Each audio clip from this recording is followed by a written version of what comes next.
3 people are dead after a shooting at a church near Ames. As the sheriff's office says, the shooter is among the dead. That happened at Cornerstone Church shortly before 7 last night. So we have team coverage this morning as we learn more about the shooting, as Local 5's Mary Sugden and Khalil Maycock are in Story County with more from the sheriff's office, but also a vigil to honor the victims. So Mary, we're going to start with you, as the press conference over the Story County Sheriff's Office literally just wrapped up a few moments ago. What is law enforcement sharing this morning?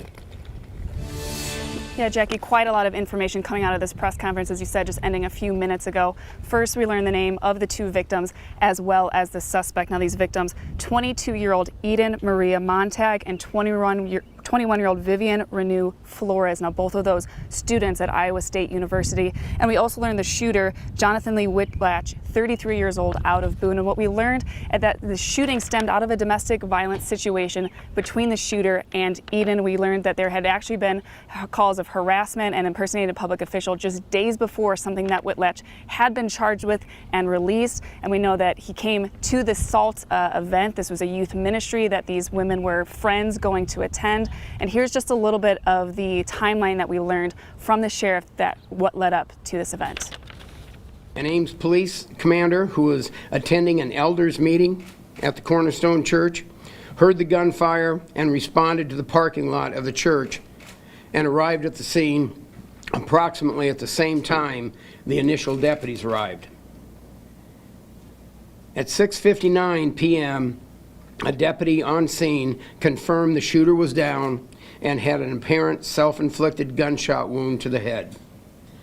This male has been identified as Jonathan Lee Whitlatch, a 33-year-old male from the city of Boone, Iowa. And another key piece here is what the sheriffs told us is that there had just been a breakup between Whitlatch and Eden. That's what they believe led to this event. And they also said that they had a search warrant that they executed both at Whitlatch's residence as well as within his car. Now, when it comes to the residence, they say they discovered an AR-15, something that was not used in this shooting. We know that the weapon used in this shooting was a 9mm pistol. And something else that this search warrant revealed was that there was more 9mm ammunition within Whitlatch's truck. We also learned a receipt was found in the vehicle showing that he had bought ammunition for that 9mm pistol just about an hour before. So again, we're learning more about some of those events leading up to this, but at this moment, it appears that this was a domestic violence situation between Whitlatch and one of those victims, 22-year-old Eden. Reporting outside the Story County Sheriff's Office, Mary Sugden, Local 5 News. We are Iowa.